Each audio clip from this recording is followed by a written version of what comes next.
Olá pessoal, sejam bem-vindos a mais um vídeo do meu canal. A situação pro governo tá tão triste que até a própria blogueira que defendia aí com carnes, unhas e carnes, hoje está fazendo duras críticas. Ela faz duras críticas aos aliados aí do governo de Lula e está revoltadíssima com tudo que vem acontecendo no governo do Lula. Antes da gente ir pro vídeo, não se esqueça de curtir, compartilhar, comentar e se inscrever no canal.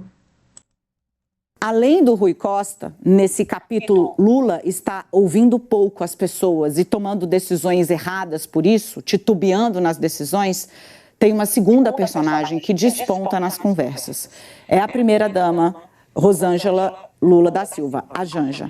Por quê?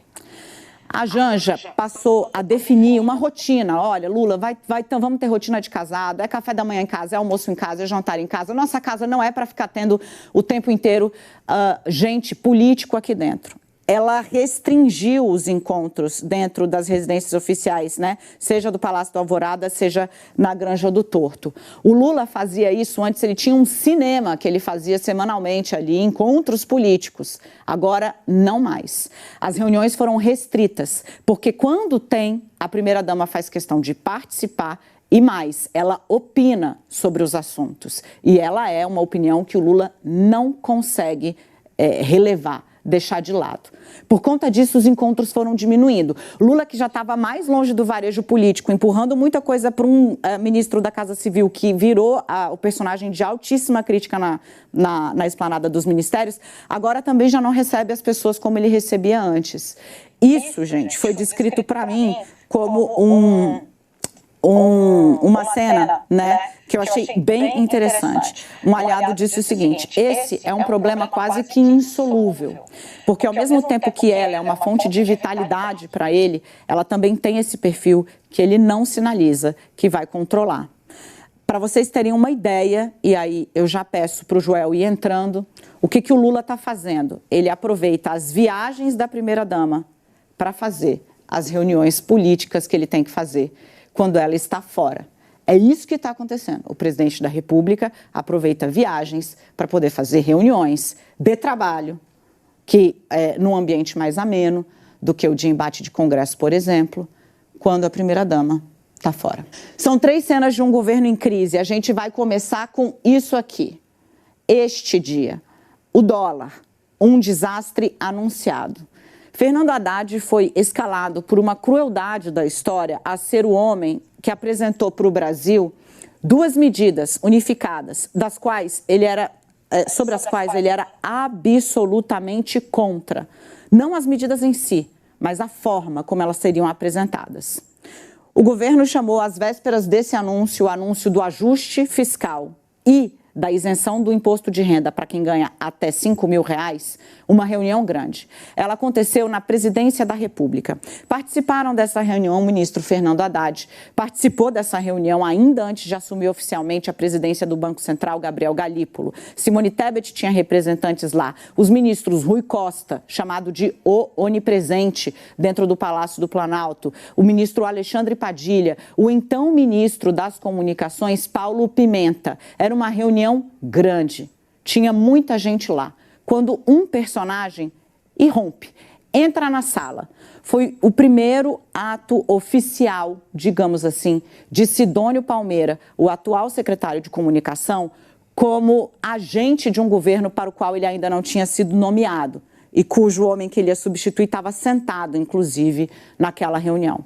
Sidônio chega já com um plano de comunicação debaixo do braço. Ele diz: olha, nós vamos anunciar as 2 coisas juntas, o ajuste fiscal de um lado e a isenção no imposto de renda para quem ganha até R$5.000 do outro. Assim a gente mostra, a gente faz um aceno para a nossa base. Era o que quem queria, Daniela? O Lula. O Lula estava convencido de que não repetiria o que eles consideram erro do governo Dilma, anunciar muito corte, corte, corte, corte. Não, vamos fazer as 2 coisas. Isso aqui é uma decisão para ganhar no ponto da política. Fernando Haddad, então, se manifesta. O Haddad diz: gente, não vai funcionar.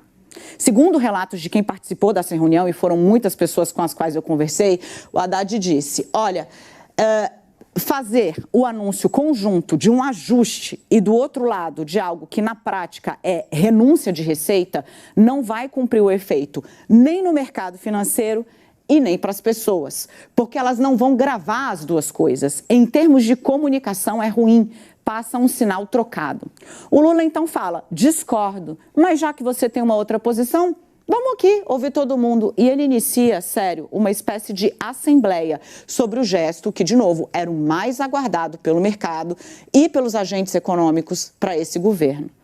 Por óbvio, Rui Costa, o time do Palácio do Planalto e Sidônio Palmeira ficam ao lado de Lula. Haddad sai derrotado com uma Simone Tebet silente, mas que estava ao lado dele, e Gabriel Galípolo se irmanando na gestão dessa crise.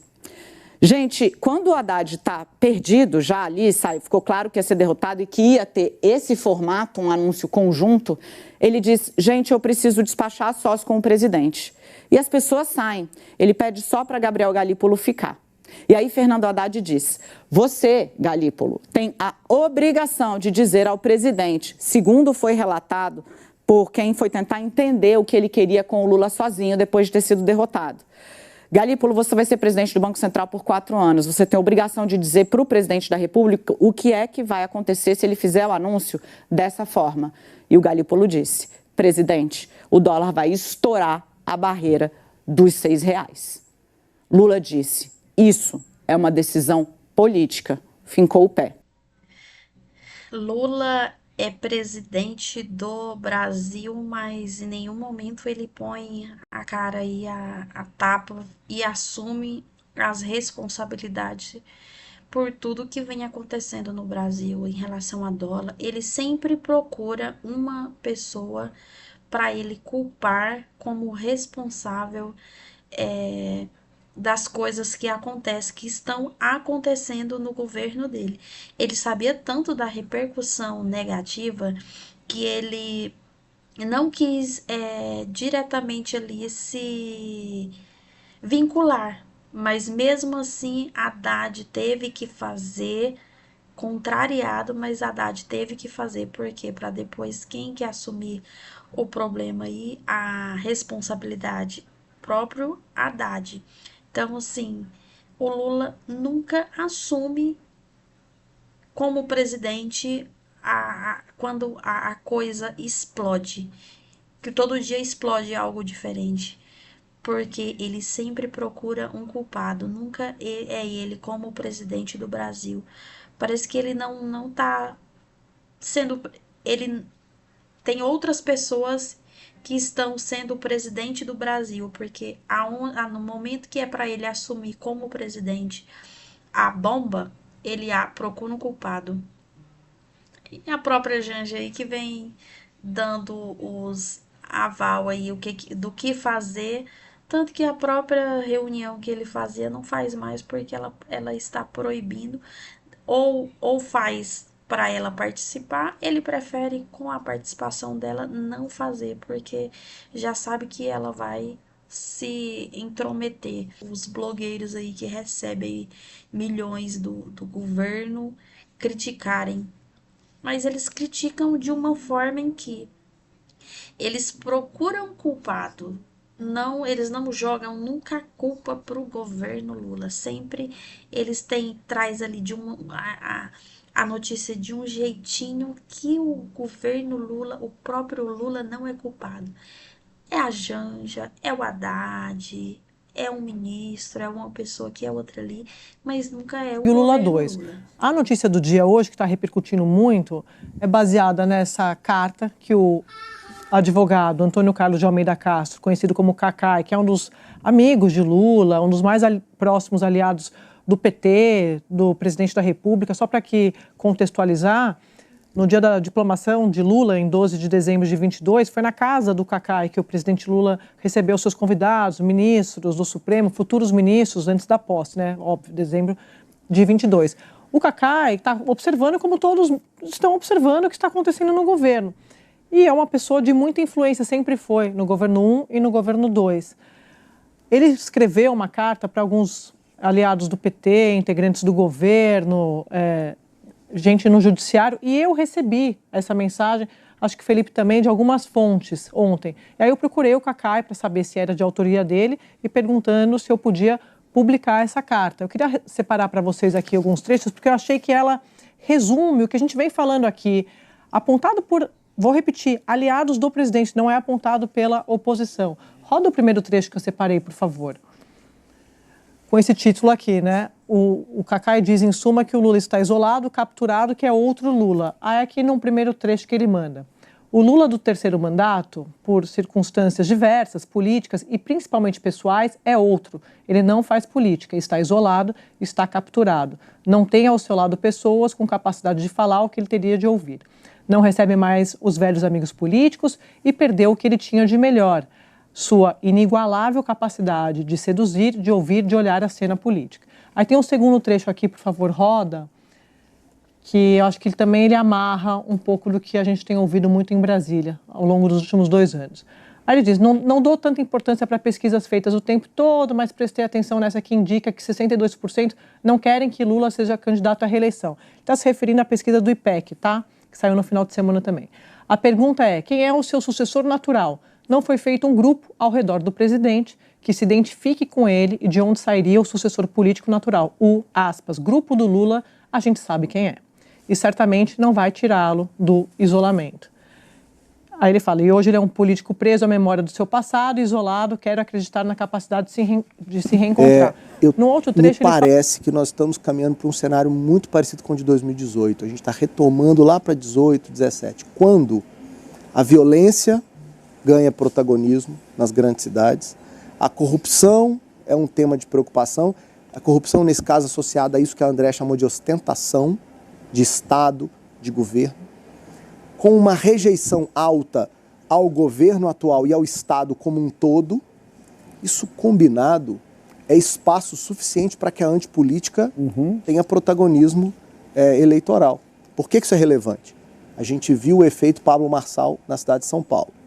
A gente viu nas últimas pesquisas, na Quest em especial, força de candidatos populares como o Gustavo Lima e o próprio Marçal nessa história. Ou seja, não é fácil fazer essa conta do que virá, mas a antipolítica parece ganhar protagonismo e isso é definitivo para o que vem. Falou, é muito cedo também. E tem um problema na direita que é o debate está interditado por causa de Bolsonaro. Bolsonaro usa o debate eleitoral para se defender. Roda aqui, Felipe falou, eu fiz uma análise em cima disso que você está falando. Aqui por apurações junto à direita, que é exatamente em cima disso que você está falando. O que eu mais escuto do governo é, mas ainda bem, pelo menos a gente não tem adversário, como se isso não fosse uma construção. É muito cedo também. E tem um problema na direita que é o debate está interditado por causa de Bolsonaro. Bolsonaro usa o debate eleitoral para se defender na justiça. É isso que Bolsonaro está fazendo. Então ele fala, eu sou o candidato.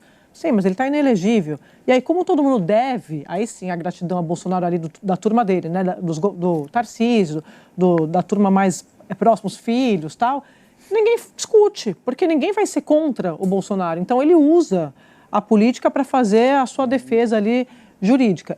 Você tem Tarcísio, que tem prazo para sair do governo de São Paulo se o Tarcísio for candidato no lugar de Bolsonaro, né, da direita. O candidato da família Bolsonaro não é Tarcísio, é a família. Então tem esse debate. Aí tem os outsiders que você acabou de falar. Tem outros governadores.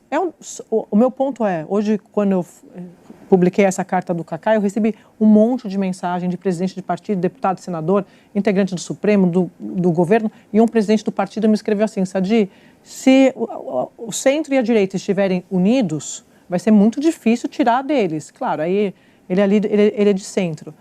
Mas o que ele está dizendo é, a direita está rachada. Hoje é um racha na direita, porque o Bolsonaro está Esse ponto eu vou passar para Ana. São deles sempre Bolsonaro, assim, a coisa que eles mais sentem o prazer de falar é sobre a inelegibilidade de Bolsonaro. Pô, as pesquisas aí mostrando a situação que está o desgoverno, sobre uma uma possível eleição entre Lula e Bolsonaro, mas eles insistem que eles procuram sempre justificativas para tentar limpar a imagem desse desgoverno. Eles têm que colocar aí uma divisão, que a direita ela está dividida por conta dessa inelegibilidade de Bolsonaro, que eles só não falam de possíveis outros candidatos por conta de Bolsonaro. Eles ficam sempre querendo jogar ali que a direita está ali dividida e uma parte está indo contra o outro lado da direita. Aí, por último, o que eu vou trazer para vocês é um vídeo onde a blogueira fala que tem uma sala onde tem pessoas que ficam juntando, esperando o momento de ter algum erro no governo para pegar esses momentos, esses deslizes e criar memes e soltar nas redes sociais. Olha o que a blogueira fala. Que a oposição tem uma sala de comando, que ela fica esperando, ela fica numa sala de comando esperando, assistindo a vídeos do governo, de ministros, esperando qualquer escorregada para editar em tempo real aquele vídeo e meme, vídeo sai distribuindo vídeo e tal.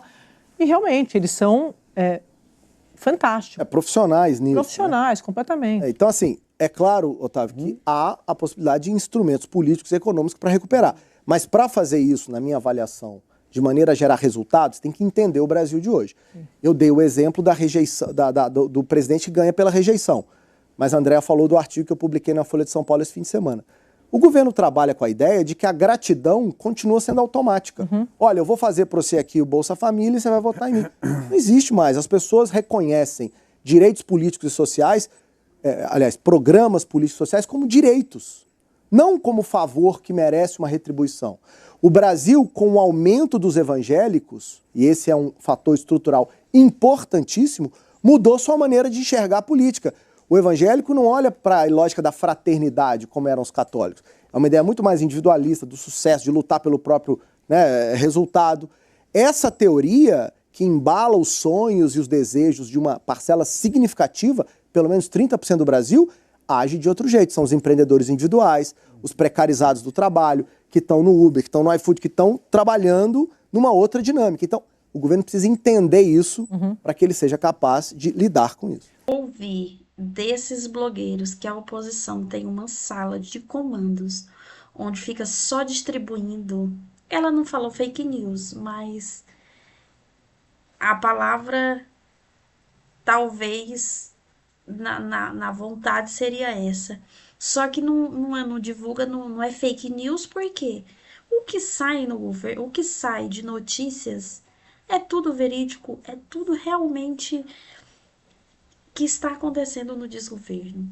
Então, o que nós da direita divulga do governo não é fake news, são coisas, são deslizes, são tudo coisas que a própria esquerda vem pisando na bola, vem deixando, a própria esquerda vem deixando de fazer nesse desgoverno. Mas eles eram os próprios disseminador do governo do Bolsonaro. Quanto o Bolsonaro sofreu por conta de coisas divulgadas que não era real. Agora eles estão usando que temos uma salinha, que a oposição tem uma sala onde fica só divulgando, esperando o momento certo de algum ministro soltar alguma informação que vai contra o governo para divulgar essas informações entre a oposição. É isso aí, pessoal. Espero que tenham gostado do vídeo. Não se esqueça de curtir, compartilhar, comentar e se inscrever no canal.